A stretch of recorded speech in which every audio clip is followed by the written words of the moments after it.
Alberto Montemayor, bago nyo kasama. Sino sa inyo taga San Dionisio? Anak to ng gobernador, kaya ayusin nyo sarili nyo.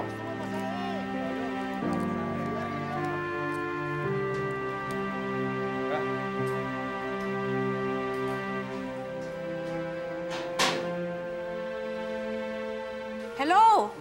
Hi, anak! Kumusta ka? O, nasa Washington ka na?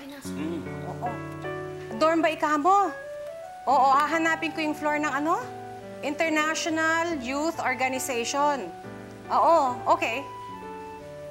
Oo, okay kami dito. Huwag mo kaming alalahanin. Pasalubong! Pasalubong daw. Basta mag-ingat, mag-ingat. Oo, mag-ingat ka daw. Ako, kikisali na naman itong dalawa. Oo. O, anak, o, sige. O, I love you. Nami-miss din kita. O, sige. Okay, bye. Ano naman ang alam ng buwisit na Alicia yan sa pagpapatakbo ng San Dionisio? Kung walang media doon, nagwala na ho ako. Ay, nako, ewan ko ba dyan sa daddy mo? Bakit kaya niya naisipang gawing gubernatorial candidate yung kabit niyang yan, ano?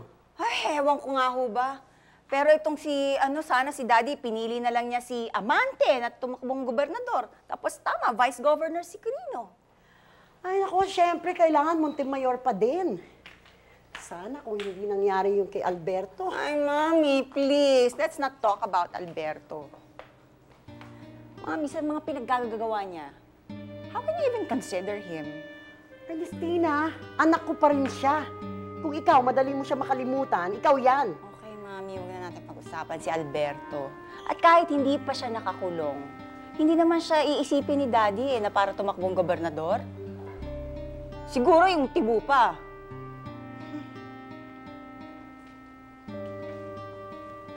Yung Amandang yan.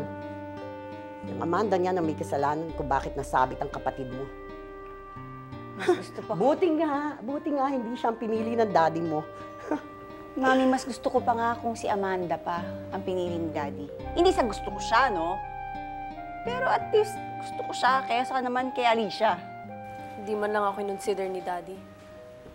And after everything you've done for him, kung hindi ba dahil sa'yo, pumiyak ba yan si Alberto? Ay, naku, kung magkataon, magiging boss mo pa si Alicia. You know, Amanda, ako ang napapahiya for you. Mami, please, tama na. Sama na nga yung loob ko eh. Wala na nga mukhang ihaharap sa mga supporters ko. Gusto ko na mag-walkout dun sa party.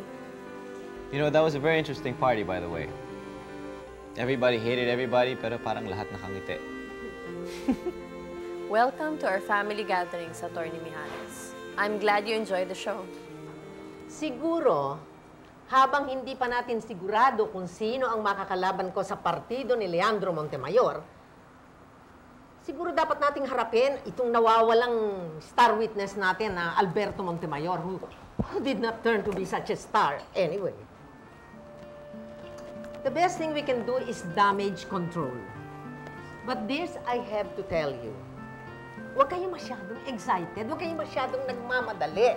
Because in the future, I want you to consider the easiest solution is not necessarily the right one.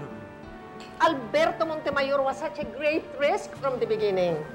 Sino ba nakaisip nun? Naniwala lang ako sa kanya kaagad because it seemed like he had the most to lose. Or perhaps the most to gain. We should call a press conference. We should announce to the public that Alberto Montemayor is being dropped from the opposition. Mari tayong pagsuspetsahan na kaya natin siya nilalaglagay dahil kasi sumabit siya. But what the hell? All options have risks. Yeah, he definitely has to be dropped. Hindi ba tayo dapat humingi ng patawad kay Governor Montemayor? Or shouldn't I ask for Rosa Camila's apology? Kinuha na kita ng bagong abogado. Sabi ni Asturias, magaling talaga raw itong abogadong to. Si Asturias, Mami. Si Asturias ang pinagtanungan ninyo. Baka hindi na ako makalabas dito. Alam niyo namang sunod-sunuran kay Daddy yan si Asturias. Kahit na. Takot sa akin si Asturias, hindi niya pwedeng banggain. Ikaw naman kasi kung ano ang pinagsasabi mo sa korte. Sinetap nila ako, Mami. Kaya wala akong tiwala sa Asturias na yan. Si Amanda ang may kagagawan nun. Tutal, kung talagang wala kang kinalaman doon sa pagkamatay ng mga Valiente, hindi madali kang mapapawalang sala, di ba? Kailangan ko ng bottled water, Mami. Hindi ko gusto ang tubig nila dito. Bibigay ako ng mga listahan ng mga pangangailangan ko. Kailan mabalik niyo? Sayang, tita, wala pala si Rosa Camila. Tatanong ko sana kung may iba pa siyang kilala na kaibigan ni Nestor. Oo nga, baka nakatulong siya. Kaalala din siya bago siya umalis papunta sa States eh. Hindi ko na po kasi alam kung saan ako maghahanap eh. May Nestor na namatay sa isang aksidente papuntang Baguio. Paano po kung siya na nga yun? Hindi naman siguro. Ba't naman siya pupunta doon, lalo na kung kakatampuhan kayo? Palagay niyo po. Sana nga po, tita. Alam mo, hanggang ngayon, di ko pa rin maalis sa isip ko yung... Ang dami-dami kong naibintang doon kay Leandro Montemayor. At malamang wala siyang kasalanan. Pero, kahit na mapalaya man siya, marami na rin nasaktan.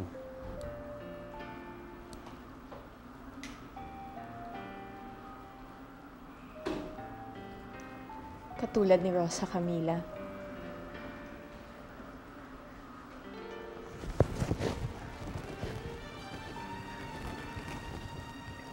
Tell me, Carlito, hanggang ngayon ba namimiss mo pa rin si Rosa Camila? No, attorney. Wala naman ako inamin, di ba?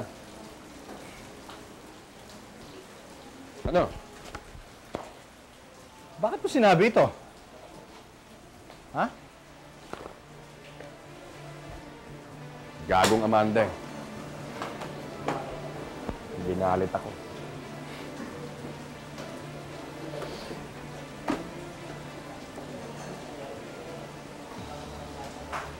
Oh. Eh, hindi naman nakalagay dito na inamin kong pagpatay kay La Valiente ah.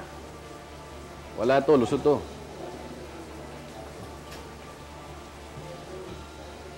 Mr. Montemayor, according to the law, this is as good as admission to your guilt. Tatapatin ko na kayo, ha? Mahihirapan tayong ilabas ka rito. Tandaan niyo yan. Alberto Montemayor is no longer with the opposition and I am making that statement final. Ngayong malamang na si Governor Montemayor ay ma-acquit, may ibang kaso pa ba ang oposisyon sa kanya? Marami pa.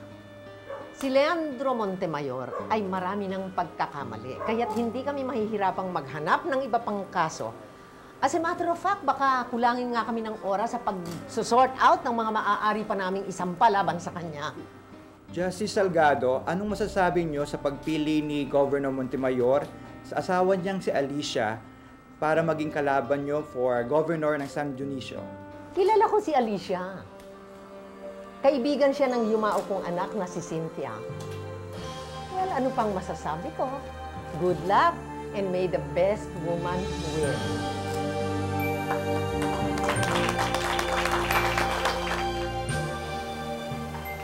Mami, mag-birthday na pala si Paloma, no? Bilis ng panahon. Pumayag kaya siya kung bibigyan natin siya ng debut. Aba, isa pa rin siya Montemayor, so hindi pwedeng hindi siya papayag. Grande yung grande. Sinabi ng paraanin mo ako eh. Gusto ko lang makita anak ko! Ano ba? Hirap mo kausap ah! Tama na yan. Tigilan niya. Kilala ko yan. Tama na. Labas na kayo. Labas na. Mga gwardiya na yan. Oo, ewan ko ba? Pasensya ka na, Alicia. Medyo late na ako nakarating eh. Ayoko na nga sana mang istorbo, kaya lang gustong-gusto ko na makita ang anak ko. Edmond, sa akin walang problema yan. Kaya lang intindihin mo na si Paloma ay biniling sa akin ni Leandro at ayoko may masabi sila, lalo na si Ernestina. Ika, pasensya na, hindi na mauulit.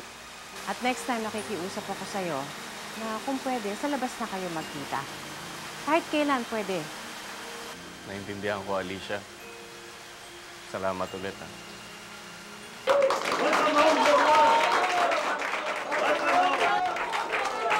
Welcome home, Governor. Alam ko mapapawalang sala kayo. Nobody can put a good man down. An innocent man for that matter. It's good to be back home.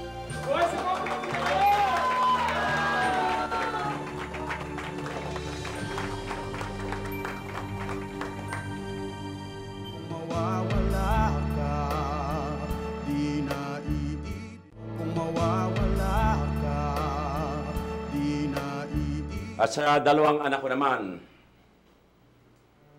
nawala rin dito. Si Lucinda at si Alberto. Saan man sila naroon ngayon, gusto kong ipaabot sa kanila na anuman ang samaan ng loob na namagitan sa amin, hindi pa rin nawawala ang pagmamahal ko sa kanila bilang isang ama.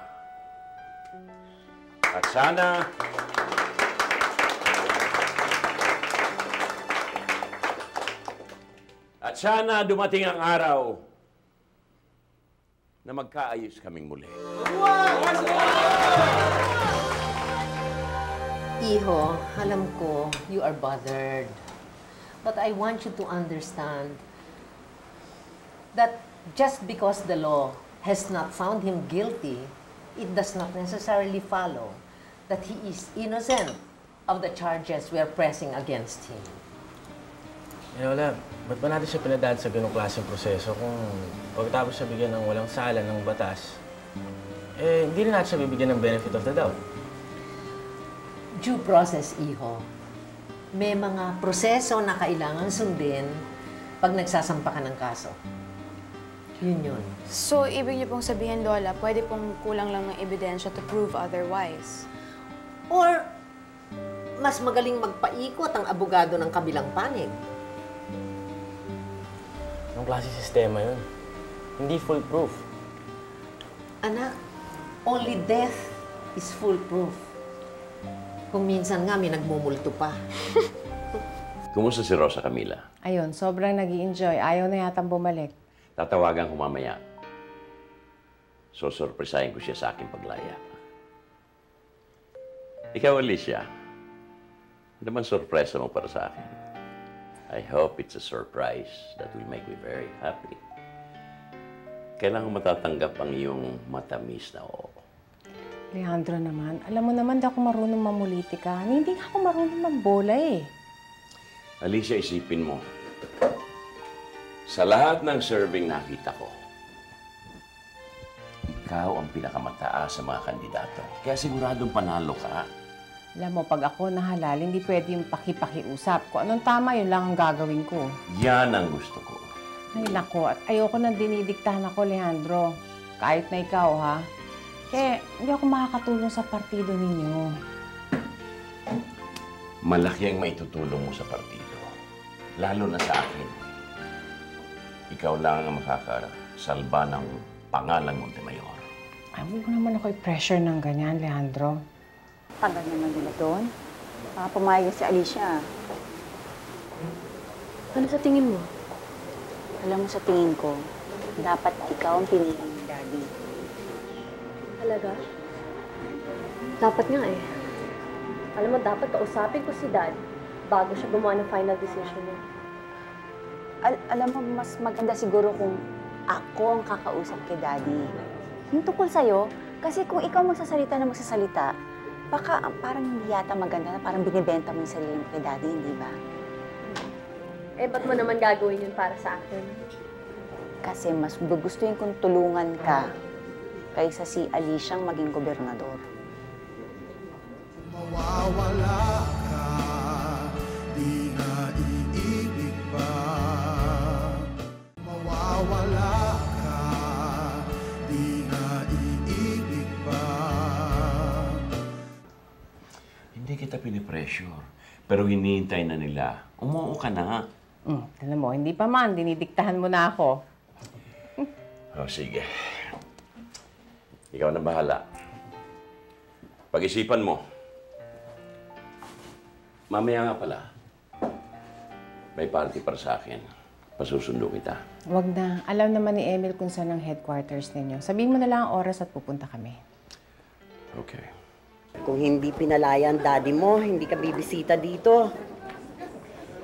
Alam niya naman po kung bakit. Pati ba sa akin, galit ka? Kailan mo pa kami patatawarin? Iba na lang po pag-usapan natin. O sige, malapit na nga pala yung birthday mo. Ano, saan mo gusto mag-debut? Wala kang makukuha sa akin. Ano ba ginagawa mo dito?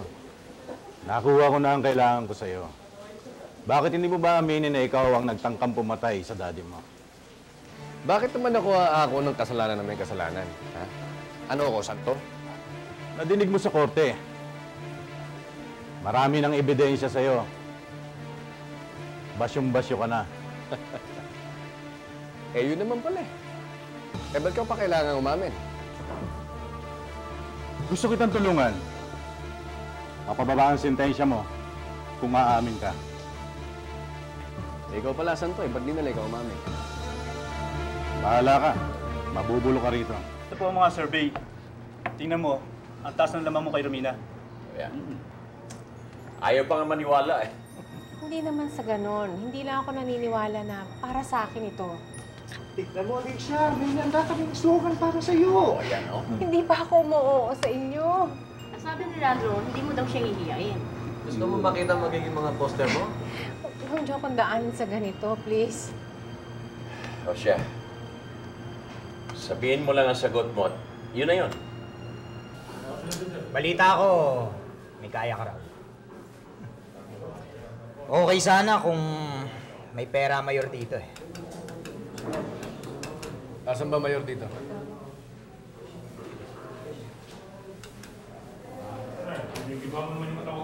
Hindi ka pa nagbibigay pugay. Lalapitan ka niyan.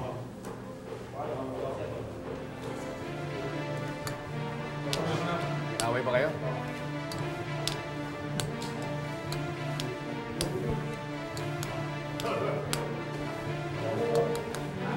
Pag yan ang pinatira mo, kahit libre, bibigay ko sa'yo.